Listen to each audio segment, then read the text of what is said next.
Wow. Wow. Wow. So it was Kraut who had to get the truth out. The prosecutor is not interested in hearing the truth. That's not right. That is not right.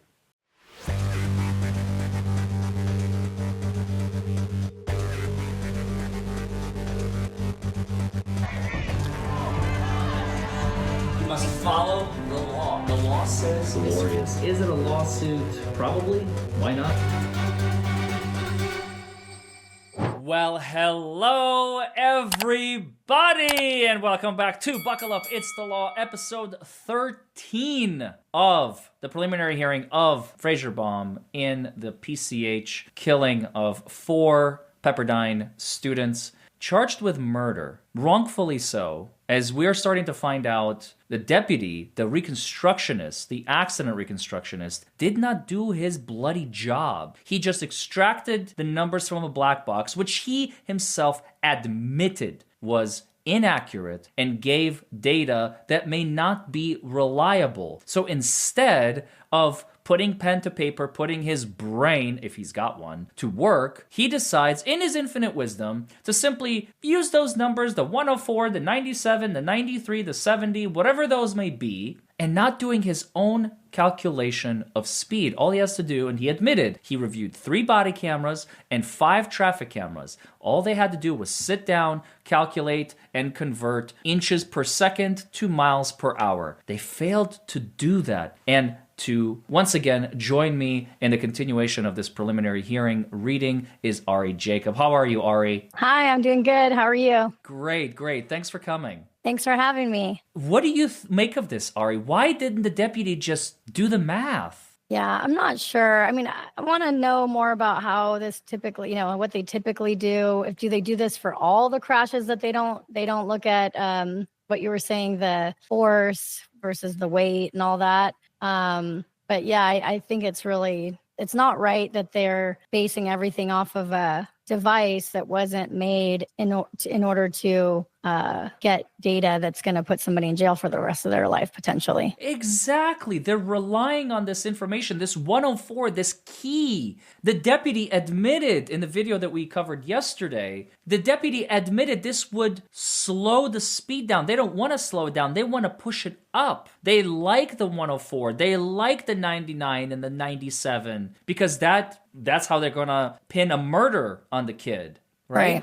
Yeah, But if I want to do, know what else they investigated, and yeah. But if I do the math and it turns out he was only, I put it in quotes, only going 85, well then maybe that's not murder anymore. Maybe it's just manslaughter. We don't like that. We want murder. We want murder, damn it!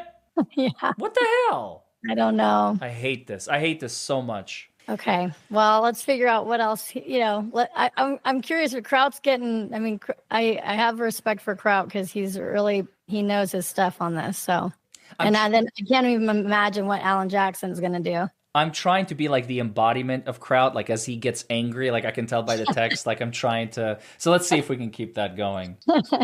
Okay. Going back to the first recorded data, events, and all of the data may be delayed half a second. Correct? Yes, it's. All right, now it's between 0 and 0.49. That you can make a difference as to speed, correct? It's just a yes or no. At half a second, we're up almost 100 miles an hour. But quote unquote, almost, we're here in 4 counts of a murder case, sir. Let's get accuracy. That's what I'm asking for. Objection, judge, argumentative. Sustained. On your first recorded event, deputy, is your PDOF calculations, are they accurate or are they not? Yes. Aren't they not accurate due to using the maximum reported longitudinal and lateral delta V's reported at negative 8.7 miles per hour and negative 4.3 miles per hour? No, I believe they are accurate.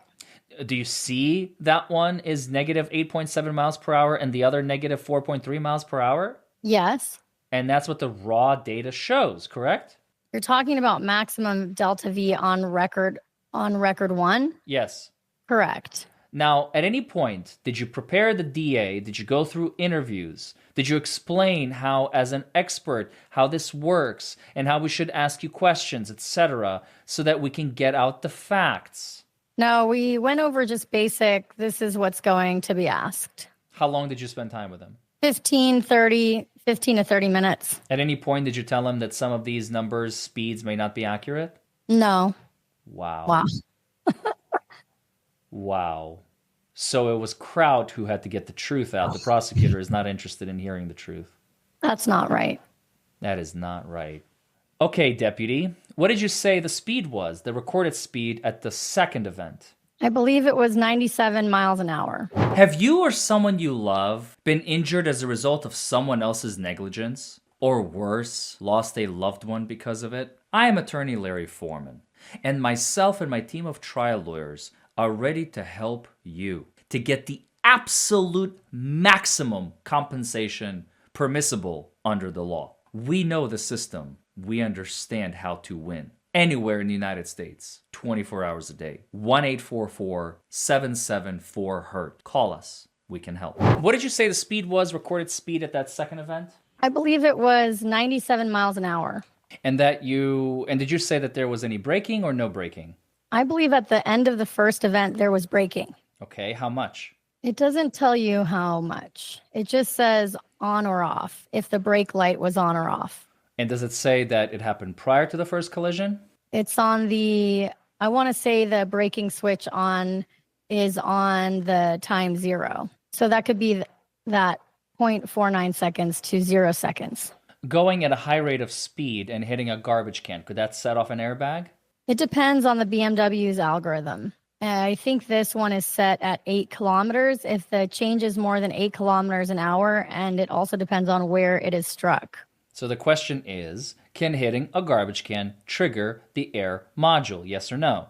It is possible. And you said you saw things on the scene that had shown that people had picked up and moved trash cans, correct? Correct. So in your testimony today, you're presupposing that event 1 is the Mazda, event 2 is the silver car, and event 3 most likely is the black car up against the mailbox, correct? That's how... 3 is in question, but yes, 1 and 2 I believe was accurate. Okay. What if the car, the BMW, had the module triggered prior to the red Mazda?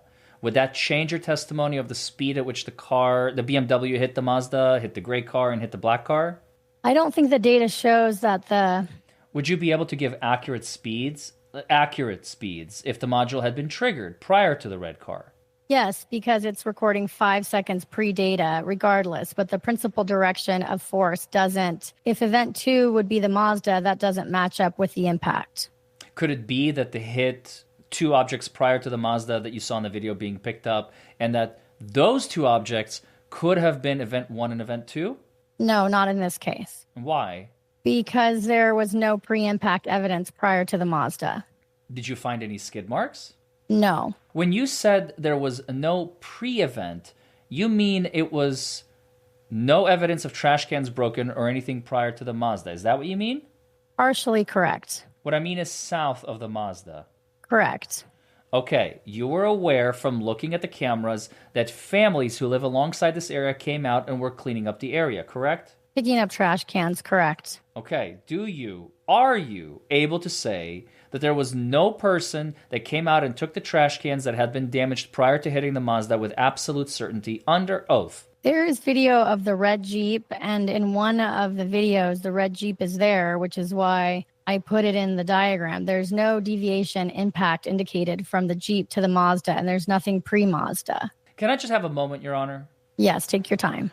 In record number 1, the third recorded event, can you tell us what the maximum longitudinal delta V and the maximum recorded lateral delta V, if there was a difference in time for each of those? And Deputy, can you just tell us what you're referring to answer that question? Yes, sir. The crash data retrieval report from Botch, the maximum longitudinal is on page 16. The maximum longitudinal is indicated at negative 8.7 and lateral of negative 4.3. All right, and that's for the third recorded event. Correct.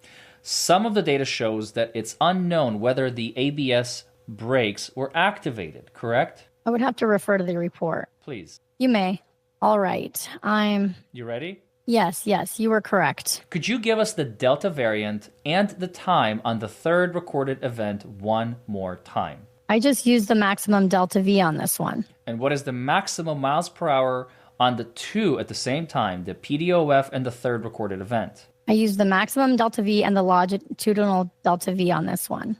And what is that in miles per hour? Longitudinal is negative 8.7 and lateral is 4.3. It's not 11.2? No, I used the maximum longitudinal on this one Why did you use that? because that's what the system's algorithms is calculating. Can the proper calculation of the PDOF be used in conjunction with other accident reconstruction methods? Can you repeat that question? Can the proper calculation of a PDOF be used in conjunction with other accident reconstruction methods? Yes. Which ones? It's going to be used for momentum. That's one of the big ones because you want to find the approach angle of the vehicles. Okay, did you use that? No. As a general rule, a general practice, are PDOFs used to calculate speed? Not to calculate speed, but it is a component of larger equations. How did the calculation then from PDOFs in this event validate or invalidate the speeds of the BMW that you determined? I use them to validate that the impact angles the events are registering are near the evidence on the scene. In doing these calculations on the EDR, you use the maximum recorded longitudinal and lateral delta V's to calculate the PDOF, correct? Correct. Is that your method and custom and habit to always use the maximum? Correct. Why? Because that's what the sensors are calculating, which is going to give me the best overall PDOF. If you used it as the minimum, what would the speeds have been determined to be? The speeds are recorded separate from the PDOF. The speeds have nothing to do with the PDOF. But you said you use the PDOFs in conjunction to validate or invalidate the speed. So, if you used the minimum, what would be the change you would have gotten in determining speed? No, the PDOF. I use the PDOF to validate the movement of the vehicle into the crash. So it has nothing to do with speed calculations. It has more to do with at what angle this car is being struck and receiving that energy to validate what I'm seeing. So for example, if it's a 90-degree PDOF, just as an example, I would anticipate that I would have heavy damage on the passenger side B pillar because the impact would be coming from that direction. I'm not considering speed for that calculation. I'm just trying to match up what the data is recording and the physical evidence from the damage on scene. Speed I'm not using. I'm not calculating the speed in this one. The event data recorder is recording it. Were you taught to use EDR reports for longitudinal and lateral delta V's at the same point of time during a collision sequence? No, I was taught to use maximum delta V's. At the same time? The maximum delta V is what's calculated by the device. Were any of your training manuals give specific warnings that if not using it at the same time, you may not be getting an accurate speed or directional information or providing that to a court or to whoever you're providing that to? Not that I'm aware of. No manual has said that in any of your training? Not that I'm aware of. And if the manual did say that, would you say that your training had not been accurate and proper, or would you disagree in the manuals produced by the corporations and the training organizations? So he knows. Mm-hmm. Huh. Okay. I would have to research it, but there are different methods to each reconstruction. Would it make more sense to use the same point in time rather than using the data from two separate points in time? You got to give it here, right? That would make sense. Are you aware that all three of your recorded EDR events that you analyzed, none of them sets the delta V's that were recorded at the same time? No, because it's the maximum delta V's, and that is recorded by the module. I'm saying, are you aware that in all three of the events you did, all of the delta V's were none of the sets of delta V's were recorded at the same time? I'm aware that I use the maximum longitudinal and lateral delta V's. So the question I'm asking you is, and it's not difficult, are you aware that all three of the events, the delta V's, were recorded at different times? I'm just aware of I calculated from the maximum delta V's. Okay, but each delta V I gave you were different numbers, correct? They were from different times? But I have calculated in longitudinal and a lateral, so you do have two different numbers. Not numbers, that they were at different times. I'm not aware of that. Is there something in the raw data that you can look at to see if those were recorded at different times? The lateral, the delta V's, between longitudinal and lateral? Anything in your raw data? I use the maximum calculated delta V. Hold on, one at a time, please. Anything in your raw data, not what you calculate, is there anything in the raw data to show that the longitudinal and the lateral delta V were calculated at different times? Yes or no? No. Were you able to definitively determine what impact was the final recorded event? No. Did you read the data limitations of the Bosch EDR report? Yes. What did they say? There's 3 pages of data limitations. That says, 3 pages from this corporation, that says these can create errors, quote unquote. Is that correct? Correct. And that is not just, this is tiny writing, correct? No, it's normal font. Okay, 3 pages of it? Correct. Saying, quote, this can create an error, this can create an error, this can create an error, end quote. All of these can create an error so that you're not providing you don't have an accurate foundation so that the conclusion will not be accurate. I think the way I interpreted the data limitations, and it shows in record 1 where you have unknown data, is the error that's created is because of the prior events and the system losing signal. So we have unknown for breaking application, for example. You see what's happening, Ari? Kraut is calling the deputy out. He's literally saying, look, buddy, you know there's errors. You know that there is potential room for errors. You made the conscious decision to ignore all of that. You made the conscious decision not to do your own calculations. You just decided to blindly rely on it in the hopes that nobody will find out. Right. And now I'm catching you on it, and you don't know what to say. Well, and if I understand correctly, he's saying it, and it shows in record 1 where you have unknown data. Yeah. So record 1's the most important one, right? Well, I don't know. Is it? Okay. But there is something that's saying that they have unknown data. They can't figure out what was the third thing that he struck, if it was like a black car, garbage cans, or anything like that, because the black box can't tell you that information. Okay. It would have to be like eyewitness testimony of somebody who witnessed the accident firsthand to contribute to the deputy's report. Right. And even that may not be accurate if their memory is faulty or what have you. So I think we have no question that Mazda was first. Well, all the witnesses say they weren't there when the accident happened, remember? Mm-hmm. They just saw sparks. Well, that was Victor Calandra, right? The sparks. Yeah, well, so far the witnesses that were there, that they said they didn't. You know who we didn't hear from, by the way, and I just thought about it, is whoever was in Erica's car. So it'd be interesting if that person comes forward. Oh, the coworker? Mm-hmm. Yeah, we don't have them yet. Maybe they'll come later. I don't know. Yeah. We'll see. Maybe they weren't available on the first day of testimony. Yeah. So it's fascinating. Kraut has got this guy hook, line, sinker, and of course it's not going to be enough. The case is still going to move forward, but for purposes of a preliminary hearing, sure, that's enough to move forward. But for purposes of conviction, I don't know. Not for murder. Mm-hmm. Right. Not for murder. Deputy, did you review the Bosch EDR report before appearing today? Yes. Did you read the Bosch EDR report you generated on October 21st, 2023? Yes. Did you create a new report from more current software before appearing today? I created it in the version I have, the most updated version I have. What version is that? I'm using 23.3. Are you aware that there is a more accurate version of 23.3.634? Yes. Why didn't you redo them before testifying in a murder prelim with the most accurate and up-to-date software, Deputy? Because we don't have the software licensing updated yet. We're waiting for the subscription. Could you have sent it to one of your law enforcement partners who does have that? I assume a California Highway Patrol. That's all they do is this type of law enforcement. Could you have sent it to them and asked them to run it? I could have, yes. And did you? No. In looking at your pre-crash data, did you see that all of your pre-crash data could have been 0.5 seconds delayed in being reported? Yes, up to 0.4999 seconds. Up to what? 0.4999.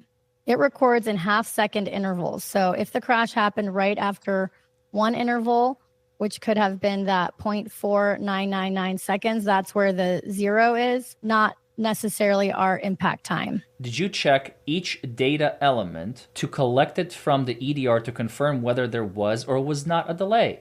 I'm not sure of the question on this. Sure, I'll ask it again. Did you check each data element that you collected from the EDR to confirm whether there was a delay or not for that element? No. Why not? Timestamps. I don't know how we would determine the delay. I just know that there's a possibility of that delay. Does this half-second delay in all of the data being recorded, coupled with your written statements, make it more difficult for you to pinpoint where precisely the BMW was during the collision sequence? Yes or no? Up to the half second, yes. Why then did you not do a video speed analysis in this case? Because that was out of my scope. Your scope? What does that even mean? So the technology in the video, I cannot testify to the frame rates, as well as we had fisheye cameras. That is out of my training. Okay, let's take the fisheye. I think we all saw the fisheye camera that was way down the road. Let's talk about the ones that are not the fisheye. Have you been trained to do video speed analysis? Yes, I have at one point. So, okay, are you the most senior person in your department? No. Is there anybody in your department who has been trained on video speed analysis? Yes or no? No. Are you aware that other law enforcement agencies that pair up in these cases with you, such as California Highway Patrol, that they do video recorded analysis? Yes or no? I know of other agencies who have used it, yes. CHP came into the scene as well, correct? They assisted. That I do not know. You did not see any CHP officers? No. You're aware that this stretch of highway is also covered by CHP? Pacific Coast Highway, yes. Not that particular, but yes. Okay, is video speed analysis a manner in which to get an accurate speed of a vehicle? We were told no. I was told no. Okay, by who? Because so we have a video. No, the question is, who told you that? Our video production unit, the sheriff's department's video production unit. Can you imagine the frustration in Kraut right now as he's like, dude, this is simple stuff. You look at a video, you calculate the frame rate, you figure out the speed per second, inches per second, you convert it to miles per hour. It is maybe not the most accurate, but it is going. I have a feeling, Ari, they may have done that and they realized his speed is somewhere in like the 70s or 80s. And they didn't like that. They wanted the 104 number. So they're like, you know what? We're just not going to do it. It's inaccurate. We're just going to pretend it doesn't exist. So these antiquated, caveman-y forms of actually doing math and actually doing calculations, we're just going to throw them out the window and pretend like they don't exist. Yeah. I mean, that's not good. Or they're inaccurate. So I'd rather just rely on the device because it says 104, and I like that number. 104 is a good number. It's triple digits. It's a scary number. It's more than twice the speed limit. I like it. It's a good number. Now I have to do work and get a smaller number? Why on earth would I do that? Right. Wow, this is disturbing. Yeah, it's disturbing that that's what they're basing everything on, that black box that, again, it wasn't even made in order to do this type of thing. It was just made to help the car manufacturers make safer cars. Deputy, are you aware that video speed analysis is an accurate method to determine the speed of a car with a different law enforcement agency that utilizes it? I know other departments utilize it, correct? And they testify utilizing it, correct? I'm assuming they do. I don't. And law enforcement is told not to testify about the things that they don't believe to be accurate, correct? Correct. If you had recovered a video of that entire crash sequence, would you have had a better idea of the vehicle dynamics in this case? Yeah, if we had video, yes. If you had recovered a video of a portion of the video crash sequence, would that have been a better idea given you a better idea of the vehicle dynamics in this case? Depends on the portion. Did you view any video of the crash sequence in this case? Yes. Looking at the raw data, is there a possibility that the BMW could have gone airborne? There it is. Airborne at some time during the collision sequence. During the collision sequence, I believe it did because it went up onto the sidewalk. So, the question I have is it possible that the BMW may have gone airborne at some time during the collision sequence? Is the answer yes? Yeah, I believe so. Is it possible that the BMW may have had tires that were rotating or side-slipping at some point during the collision sequence? Rotating or side slipping during the, yes. Based on your training and experience, isn't it true that a vehicle being airborne at any given time during a collision...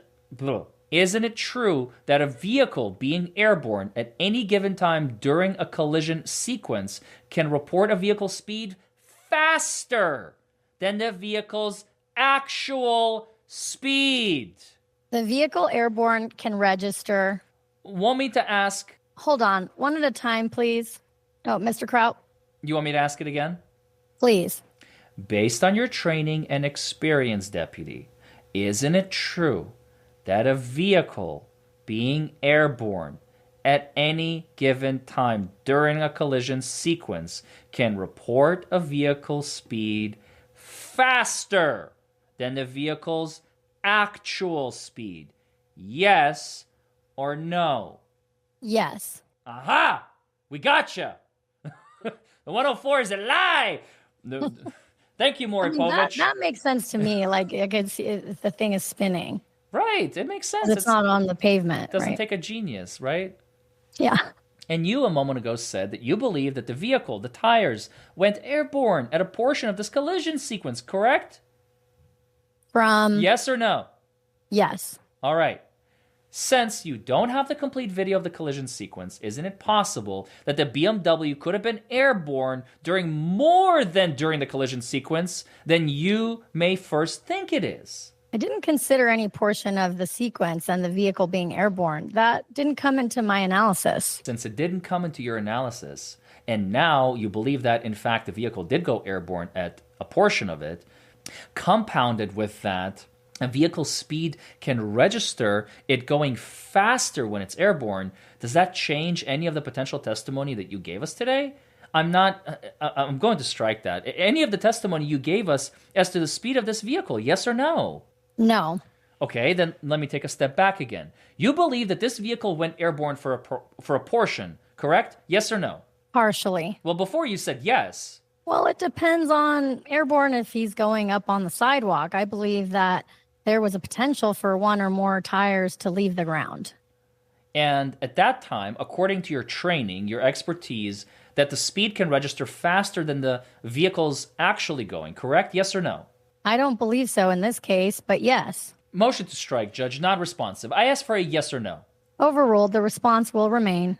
Do you realize that your testimony from what I asked you about 5 minutes ago to now, I asked you the exact same question, and you said it may, in fact, alter the speed and show it going faster, and you said yes, correct? A vehicle airborne is going to pick up the wheel sensors, and it will register faster.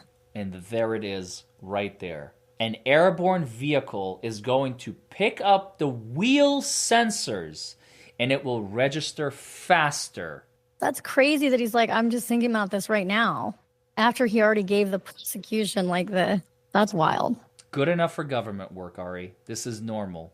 I guess part of it too is I don't know how much these guys get paid. Not to say it's not their job, but it's also they simply don't care.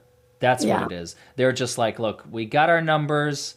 It's good enough for us. Let's move forward. You know what that tells me? That tells me they don't believe in their case. Because if they believed in their case, they would cross every T and dot every I to make sure that this kid gets convicted of murder. They don't care said he about... only talked to this guy for 15 to 30 minutes. They don't care. This right here is the telltale sign that they do not care that if they convict Fraser Baum of murder or not. This is huge. That's what that tells me. They just want to charge him.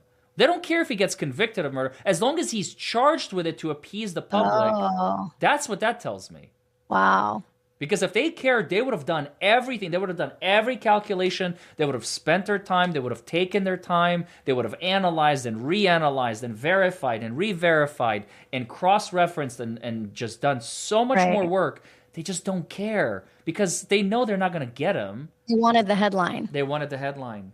Like, hey, we're doing something. Everybody's mad about PCH not being safe. Well, we're doing something. We're charging a guy with murder. Yeah, there you go. Happy now? Bye. Wow. Disgusting. Well, folks, we are coming to an end of another episode. This is episode number 13. At the rate that we are going, we're going a lot slower for the last few episodes than I anticipated. Not a whole lot slower, but enough to where we may be able to do an extra, maybe couple more episodes in there. Ari and I have a lot to say, and as you can clearly tell, about the testimony, and this is juicy. I mean, this is the creme de la creme of the case. This is like the actual, where are they getting the justification of charging Frazier Baum with murder? So there's definitely a lot here. By the way, don't forget to follow Ari on all of her socials. She is Little Miss Jacob on most of her socials, except for YouTube, where she is at Influences, right, Ari? Yeah, thank you so much. And I've got all my sweatshirts at littlemissjacob.com. This one's Don't Be a Cry Bully. Cry Bully is like a Jen McCabe or Taylor Lorenz. You know, they instigate it, but they feign victimhood. And I hate cry bullies. So oh, we all do. We all hate my cry favorite bullies. sweatshirt. People always ask me. I mean, everybody when they read it, they know what a cry bully is, but they always ask, what's a cry bully? Exactly what you think it is. Exactly what you think it is. Crocodile tears, they cry wolf. Anyway. Amber Heard. Exactly. She's a big cry bully. A big cry bully. So thanks for joining us, Ari. I really appreciate it. Thank you. As always. Well, folks, I appreciate you coming. Don't forget to like this video, subscribe to this channel as well as Ari's, and comment below. And don't forget to hit that notification bell. As always, folks, it's been a pleasure. We're going to continue this train going with episode number 14. We're probably going to finish up day number 2, I'd say in about 3 more episodes or so. And until then, folks, I hope you learned something. I hope you're enjoying this case as much as I am. Turns out the media did not have the full story, huh? We're starting to uncover facts that they chose to ignore, not cover. Why? Sensationalizing the incident, turning it into something more than it is, when in reality, we're starting to get some serious questions about that speed. And I look forward to continuing this with Ari, and we are going to continue it in the next video. So until then, folks, goodbye, everybody.